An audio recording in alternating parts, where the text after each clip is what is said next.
brought to you by Independence। आज independence special खाना बनेगा घर पे, क्योंकि इसके है कण-कण में स्वाद, कण-कण में भारत।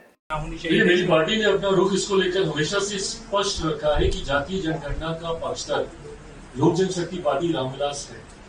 हम लोग चाहते हैं कि जातीय जनगणना हो। इसका कारण है कई बार राज्य सरकार और केंद्र सरकार कई ऐसी योजनाएं बनाती हैं जो उस जाति को मद्देनजर रखते हुए उसको मुख्य धारा के साथ जोड़ने की सोच के साथ वो योजनाएं तैयार की जाती हैं। ऐसे में उस जाति की आबादी कितनी है ये जानकारी सरकार के पास कम से कम होनी चाहिए, ताकि उसके अनुपात में राशि आवंटित की जा सके उस योजना को लेकर या उस जाति को मुख्य धारा के साथ जोड़ने को लेकर। ये आंकड़े कम से कम सरकार के पास होने चाहिए। मैं इन आंकड़ों को सार्वजनिक करने का पक्षधर नहीं हूं।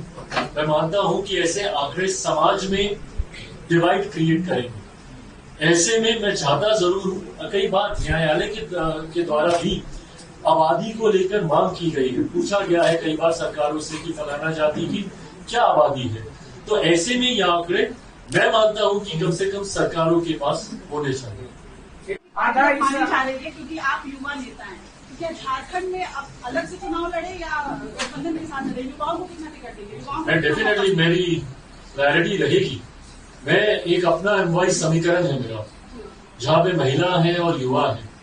मैं जातीयता और सांप्रदायिकता से हटकर युवाओं की जमात और महिलाओं की जमात की मैं सोच रखता हूँ और मैं चाहता हूँ। लिमिटेड सीटों पर मैं लोकसभा का चुनाव लड़ रहा था, बट फिर भी मैंने सुनिश्चित किया कि नारी शक्ति अधिनियम कम से कम मेरी पार्टी में लागू हो। 5 में से 2 सीटों पर मेरी महिला सांसद है, Shambhavi one of the youngest member parliament, Dina ji है यहाँ पर, युवा जोश भी है, अनुभव भी है और महिला रिप्रेजेंटेशन भी है और युवा सांसद भी है। Rajesh is way younger than me, Arun ji है यहाँ पर, शांभवी भी यहाँ, मीना जी इस कैटेगरी से थोड़ा सा बाहर है हम भी आप ही के साथ। तो ये मेरी प्राथमिकता जरूर है, युवा महिलाओं को ज्यादा से ज्यादा पार्टी टिकट दे, ये प्रायोरिटी है। झारखंड में लड़ना पड़ा तो न सिर्फ पार्टी मजबूती से चुनाव लड़ेगी, बल्कि बेहतरीन प्रदर्शन भी हम लोग कर पाएंगे।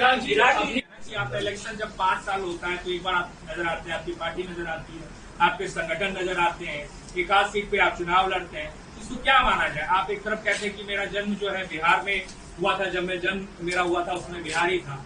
दूसरी तरफ झारखंड को लेकर आपकी पार्टी इस तरह की मंशा रखती है, तो इस पर आप क्या कहेंगे? नहीं, आपकी बात बिल्कुल सही है, लड़ते थे, पर आज की तारीख में गठबंधन के भीतर अभी ये सब चर्चा होनी है। संख्या में उसके बाद ही आप लोगों के साथ साझा कर पाऊंगा, बट हाँ डेफिनेटली। और जैसा मैंने कहा कि ये सोच जल्द आप लोगों के साथ साझा की जाएगी। ये तमाम ऐसे ही विषय हैं जिसको लेकर पार्टी अध्ययन कर रही है और अपना मैनिफेस्टो हम लोग लेकर आएंगे।